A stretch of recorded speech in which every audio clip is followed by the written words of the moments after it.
Reporte 100. Es jueves, espacio del Colegio de Sonora. Está con nosotros el maestro en Ciencias Sociales por el Colegio de Sonora, Edgar Ramón Luna Mesa. Pertenece a la línea de estudios históricos de región y frontera e hizo una investigación titulada Tiro Limpio, el movimiento boxístico en Sonora 1937-1958. Edgar Ramón Luna, muy buenos días, ¿cómo estás? Buenos días, muy agradecido de estar contigo y tu auditorio esta mañana. Sí, Edgar, ¿por qué te interesó investigar sobre el box entre el 37 y el 58 aquí en Hermosillo? Bueno, primero por mi gusto hacia los deportes, me gustan todos los tipos de deportes, y encontré que había un movimiento boxístico en Sonora muy importante, pues desde principios de la década de 1930, que se extiende hacia finales de la década de los 50 hasta 1958. Sí, era un espectáculo, era un espectáculo tan trascendente, tan famoso como hoy en día.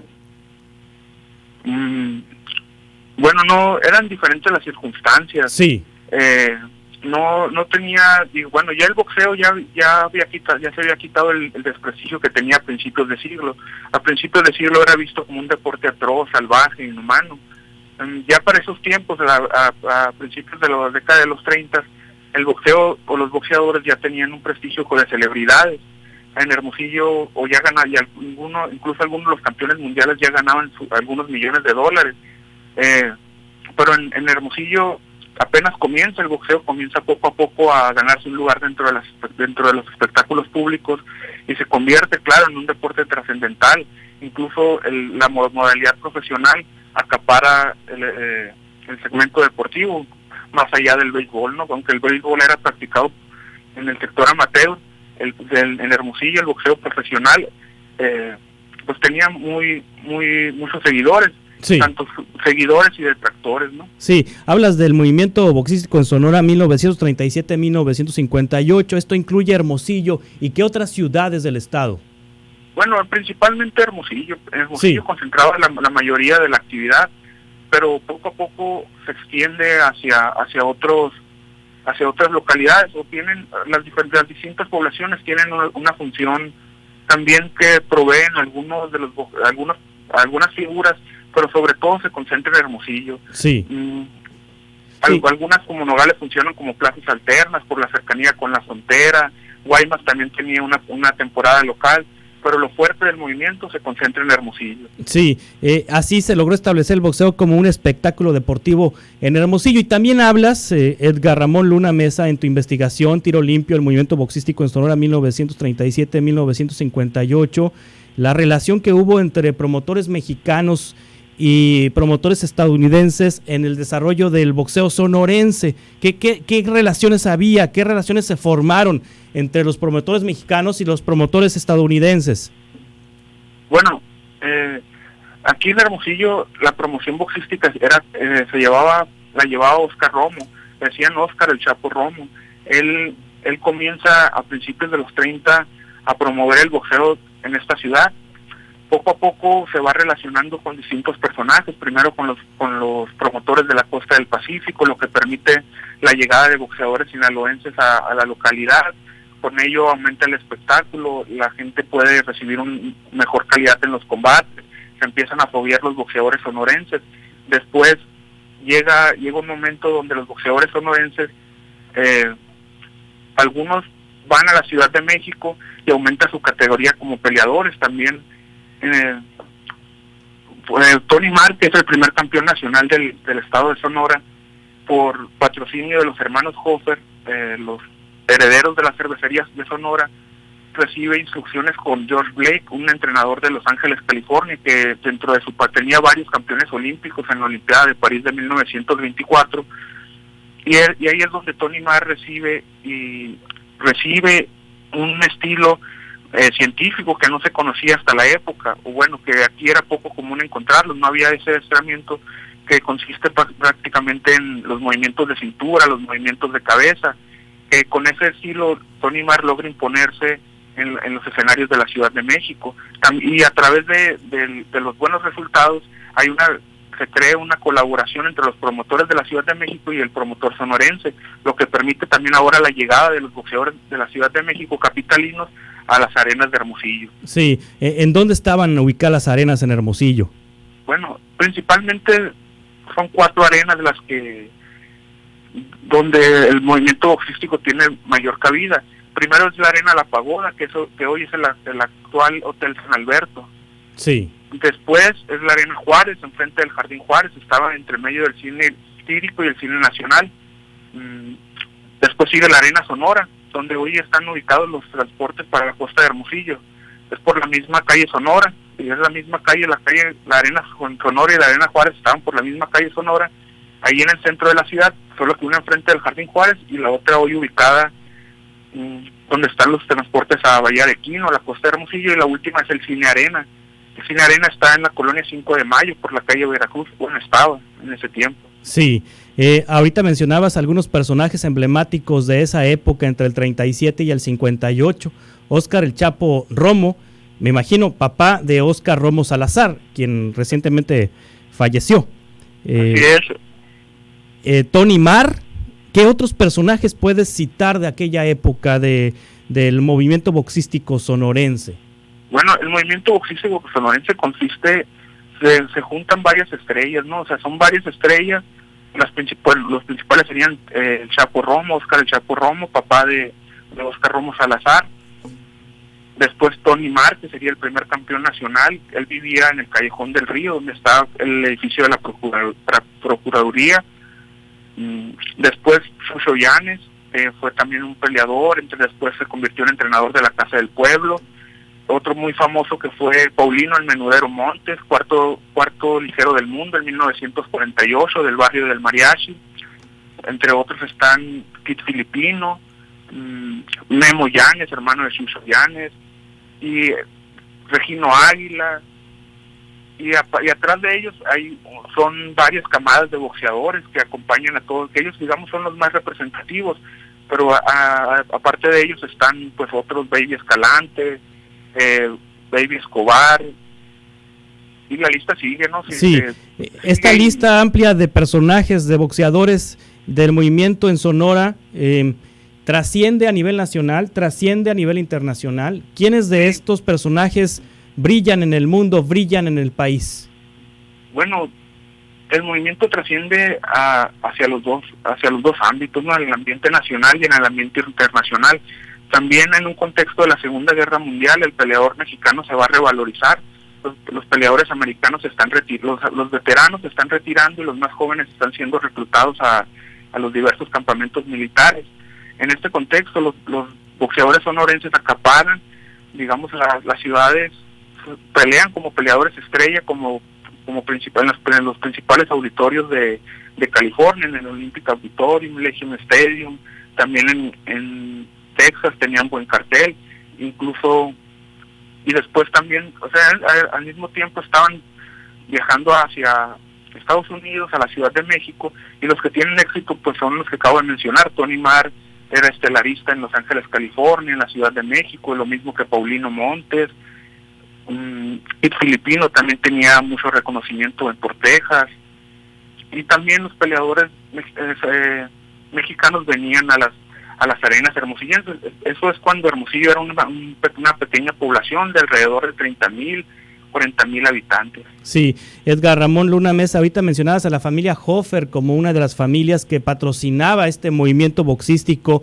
¿Qué otras familias o qué otros negocios eran los patrocinadores de estos boxeadores? Bueno, la familia Hofer apoyaba a Óscar Romo como promotor. El hermano Roberto Hofer fue el que remodeló la Arena La Pagoda por ahí del año de 1937, le equipó con un ring, era lo más novedoso que había hasta entonces en Hermosillo, y por la amistad que tenía con Óscar Romo, le cedía el lugar a la arena, le cedía la arena. También tenían mucha afinidad con Tony Marr por ser un personaje popular. Él se dedicaba a cruzar a su familia, bueno, a las personas en balsa. Sí. De ahí del canal, de lo que era el río. hacia Villa de Ceres, y de ahí adquirió una gran simpatía con la familia. Por eso era como su consentido, y lo llevaron con este señor, con George Blake, a Los Ángeles, California. Sí, me mandan aquí una publicación de Jesús Arturo Llanes, Héroes del Ring, se titula esta publicación. Me dice aquí: izquierda es el Chapo, a la derecha Casanova, cuando vino Hermosillo, el primer ídolo del boxeo mexicano. ¿Sí? Esa es una fecha clave. Bueno, sí. Primero hay que decir que Jesús Arturo Yáñez es el cronista, es hijo de Suso Yáñez, es el cronista deportivo de aquí de la localidad, que también ha tenido gran importancia en mi investigación. Él ha rescatado el movimiento boxístico también, y en algunos otros deportes. Y la fecha de Casanova es una época trascendental porque Casanova era el máximo ídolo, como lo acaban de mencionar, del boxeo mexicano. Se menciona que nunca ha existido un boxeador con ese imán taquillero. Y él viene a Hermosillo en 1937 a pelear contra Tony Marr. Tony Marr ya venía de estar precisamente con George Blake, y se consideraba una promesa local. Meses antes había derrotado a Manuel el Herrero Camacho, que él es papá de Ronnie Camacho, un beisbolista hermosillense, bueno, de Empalme, que era como el rival de Héctor Espino. Lo había derrotado meses antes y había ganado el campeonato ligero de la costa del Pacífico, y ahí el Chino Marr derrota a Rodolfo Casanova, lo que abre las puertas a los peleadores sonorenses a la Ciudad de México. Sí, Edgar Ramón Luna Mesa, los medios de comunicación en aquella época cubrían las peleas. ¿Hay crónicas publicadas en la prensa de esta época? Bueno, la prensa jugó un papel importante también en el asentamiento del movimiento boxístico.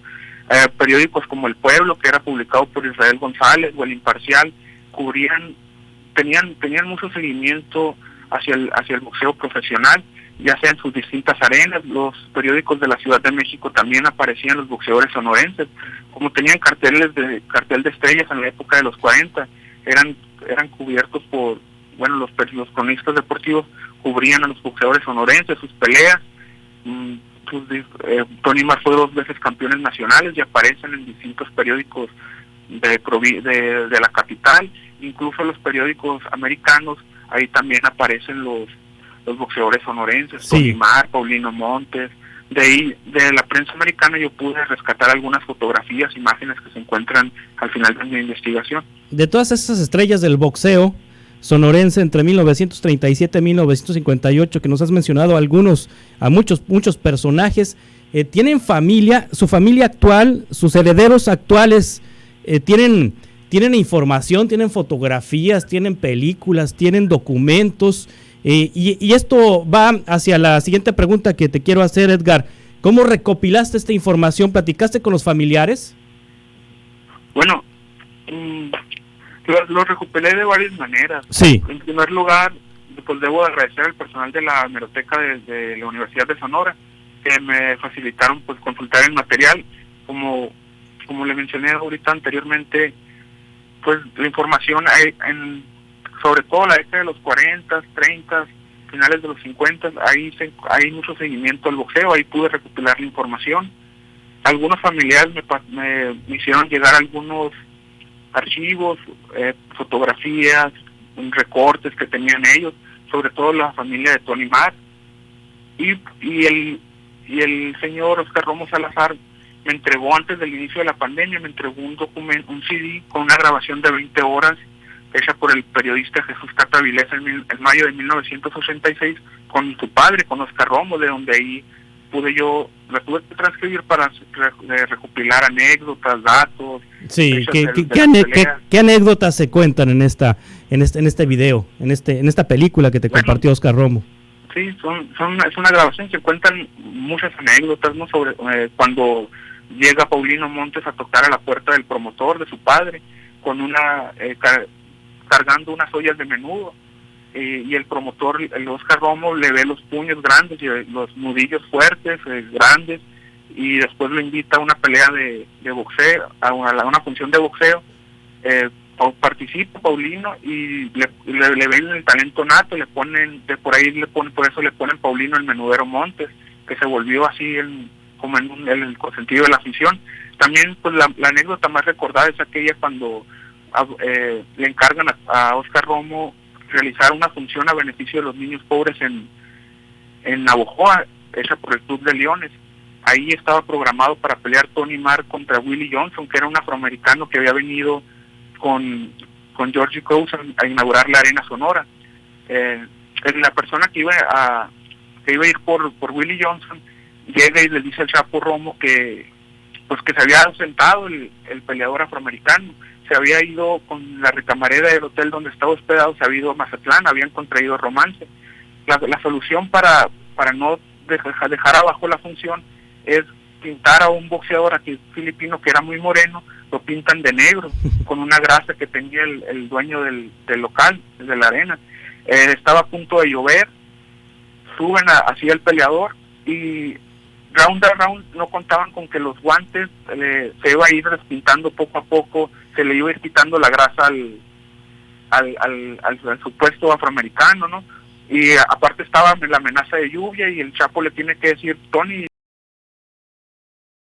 que viene la lluvia, se está despintando y sale, le pega, le sale, lo noquea y el Chapo se mete el ring, sube, lo agarra y se lleva al falso afroamericano.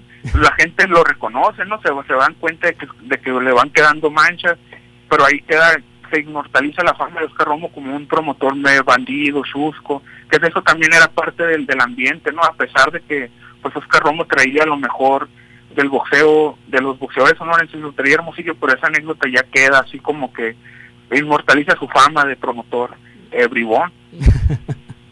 Me dice aquí un radio escucha, tengo más de 4 años escuchando el programa, soy creador de contenido boxístico y por primera vez hablan tan abierto de boxeo. La información que habla Edgar es 100% cierta. Yo sí recibí toda la información de mi abuelo, amigo de Tony Marr, Romo, el Menudero y demás. El mejor reporte que he escuchado. Bueno, ¿quién escribe? Ojalá nos puedan poner ahí los nombres de las personas que nos están escribiendo. Edgar, cierras esta investigación en el 58. ¿Por qué la cierras en el 58? ¿Hay un parteaguas después del 58? Bueno, el boxeo sonorense comienza un declive a principios de la década del 50. Se inaugura el Cine Arena. Todo el mundo pensaba que el Cine Arena iba a ser como la continuación de la época dorada del boxeo. Pero ya parece entonces los boxeadores sonorenses empiezan a su misma condición. Por ejemplo, Tony Marr ya tenía casi 17 años peleando, ya estaba con problemas de cadera, algunos otros. Los vicios empiezan a permear dentro de los boxeadores. Paulino Montes ya no recupera su condición de estrella, esa condición que lo llevó a participar en el Madison Square Garden en 1949. Ya no la recupera, se entrega pues a la vida bohemia. Las principales figuras se están retirando, Suso Llanes también se retira, también el Cine Arena dificulta la formación de nuevos talentos porque están compartiendo escenarios. Era cine, también se presentaba la lucha libre va a tener un auge en esos tiempos por las diversas, por la acrobacia de los vuelos, las llaves. También la gente se reía mucho con las ocurrencias de los luchadores. La arena pues, estaba ubicada en el sector hacia el norte, lo que era muy lejos y afectaba sobre todo a la gente de la galería.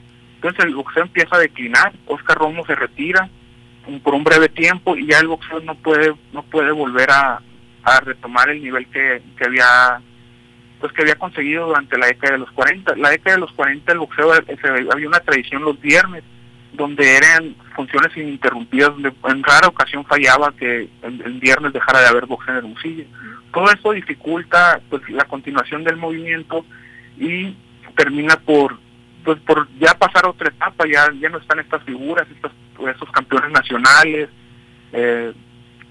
estos que estaban en los rankings de mejores peleadores del mundo, y comienza ya otra nueva etapa con Suso Llanes al mando del gimnasio de la Casa del Pueblo.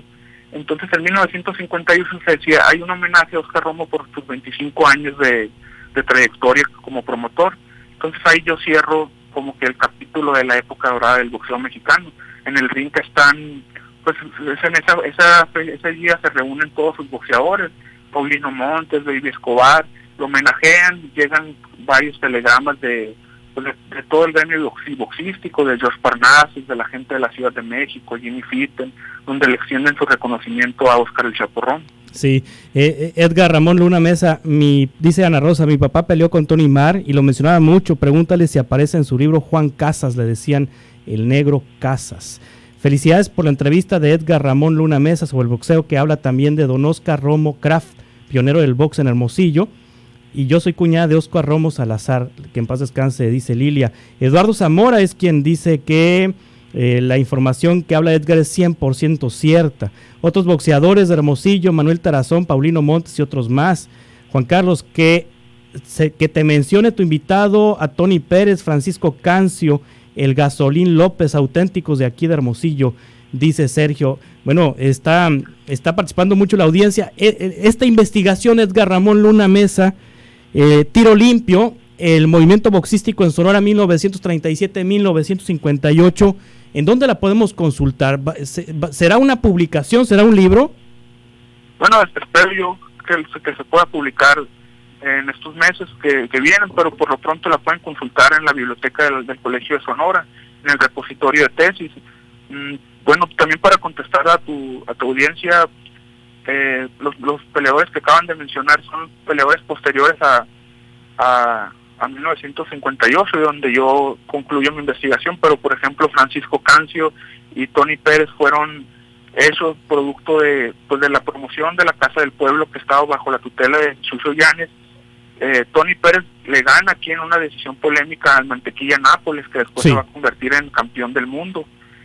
Aquí le ganan precisamente en el Cine Arena en 1961-62, y el Gasolín López pelea con L.C. Morgan, también un gran peleador afroamericano, más o menos también después ya en la década de los 60. Sí. Edgar, ¿tú practicas box? No, solo es por el gusto que tenía los deportes, por lo que me orienté. Me gusta verlo, me gusta seguirlo, pero quizá he practicado karate, donde me dan un poco de box, pero no practico. Sí, ¿a qué boxeador actual admiras? Pues yo creo que al Gallito Estrada también. Hay que decir que también el movimiento boxístico continúa, ¿no? Aunque ya, digamos, en los 60, 70, pues no estaban estas figuras que de Tony Marr, Paulino Montes, que tuvieron gran arraigo en la población. Nunca dejó de haber boxeadores y, digamos, hasta la fecha, ¿no? Incluso el mismo, está José Luis Ramírez, el mismo Julio César Chávez, que pues se reconoce como culiacanense, pero él nació en Sonora. José Luis Castillo, ya en tiempos más recientes pues están Oscar Valdés, el Gallito Estrada, entre otros varios prospectos que siguen surgiendo. Edgar Ramón Luna Mesa, gracias por compartirnos esta investigación histórica del Colegio de Sonora. Estaremos atentos para conversar en futuras oportunidades. Muchas gracias. Entonces, interesados en esta investigación, pueden ir a la biblioteca del Colegio de Sonora y ahí la van a encontrar. Bueno, muchas gracias. Gracias. Gracias. Es Edgar Ramón Luna Mesa, maestro en Ciencias Sociales por el Colegio de Sonora. Se tituló como maestro en Ciencias Sociales tras esta investigación histórica. Reporte 100.